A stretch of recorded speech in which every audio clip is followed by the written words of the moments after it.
good morning. Today is Saturday, and it's like the 6th or 7th or some date, I don't know. And just putting out this video to say, yep, I did it again. I don't know if I'm ever really going to learn, but Thursday, I put in the steering box in the Jeep.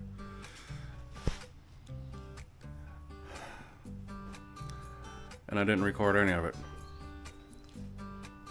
The camera literally sat right there. And I didn't pick it up once. So here is the core that's being returned, or it's just in the box, but as you can see, you know, you got a guy's greasy paw prints all over that. So something else had happened in the process, because, you know, it's me, and nothing ever goes quite as planned. So I'm gonna open up the hood and I'm gonna show you guys what happened. Okay, so down there, that is the new gearbox I had put in. In the process, if you see right here, there's a plastic nipple coming off of the power steering reservoir. Mine was so brittle that it actually broke when I was trying to take that off. So I had to replace the power steering gear, power steering reservoir pump. Yeah, that's what I'm trying to say. And they don't make this easy at all to get to the bolts that are holding that on. So yeah, everything's in. I'm not seeing really any leaks. It's been a couple of days. I may need to reposition the belt a little bit because it looks like it's off. I'm not sure how well that's going to show up here.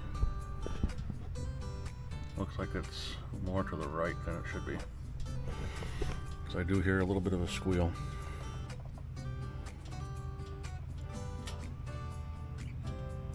So what else? The steering arm coming out of, you know, coming out. Well, it's supposed to be telescoping, meaning when you disconnect it from the gearbox, it's supposed to slide up to give you room. Well, mine was so badly rusted and seized it wasn't moving. But needless to say, at least it's in there.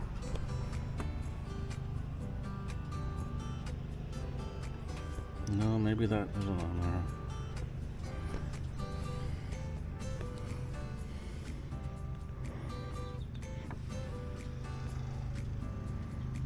I guess, to be honest with you, I'm not 100% sure now why that thing's squealing. Maybe it is.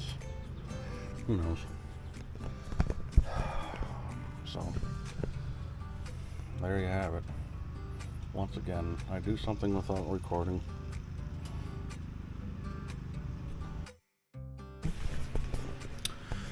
So, you know, I apologize, you guys. I really wish I knew why I do this kind of thing. I just forget. Probably because I'm so focused on just wanting to get it done that I don't think to grab the stupid camera, even though it was sitting right there the whole time. I technically started it, like I said, Thursday night when I got out of work, I think. Had to stop because, you know, I broke that nipple off on the power steering reservoir, and bought a new one, new pump and everything, the following day. And I hope that I never ever have to do this kind of a job on this thing again. That was something. what shouldn't have been all that difficult really ended up being quite a thing.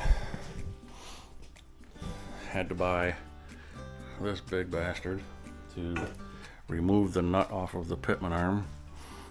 You know, that was another whole thing. I tried to leave the pitman arm on when I pulled it out, and the pitman arm was stopping it from coming out. Got the power steering pump out, and that at least helped me get it out of there. It was just one thing after another. Everything was against me. The actual air filter box that's there, the bolts holding it down would not come out, so I needed that room. I basically destroyed that box. It's no longer attached to anything, it's just floating around in there, but I gotta have it for, you know, cold air. I'm gonna order a different cold air intake for it, and I'll put a quick little picture up of what that's gonna be. And putting new fluid in, flushing it, burping the system was interesting. That took a while. I think all the air is out. And did it help? Did it solve my problem of extremely loose steering? Yes, it did. So I'm calling that a victory. I'm happy that I don't have that massive slop in there anymore. I had, 3 days off, which I never have. And I actually wanted to then tackle doing the front shocks. Don't think that's going to happen today, but last week I said that I'd be doing this gearbox for the safety of steering, and it's done. That's a big weight off my chest. And provided nothing happens next week, I will do the front suspension. There is something else I noticed when I was down in there, that I'm gonna have to redo my tie rod end links, or not tie rod end links, my sway bar end links. The bushings are completely gone in there, so I think that's what I'm hearing as far as a rattle goes. The ball joints seem to be fine. I know at the passenger side front, I got her do the CV shaft that's in there. I didn't think there was a CV shaft in there, but I can see that the boot is torn and there's a lot of, nastiness in there. And it's humming, so that could be that, and it also could be the wheel bearing itself, but is that something I'm gonna do? I don't know. I might leave that up to somebody else. I know I keep saying that and I end up doing this shit all on my own, but anyway, yeah. Just putting that out there, saying I'm sorry. Didn't mean to, be me, I guess, and not record any of that. So I guess until the next time, until something else comes up with that thing, I'll see you guys later.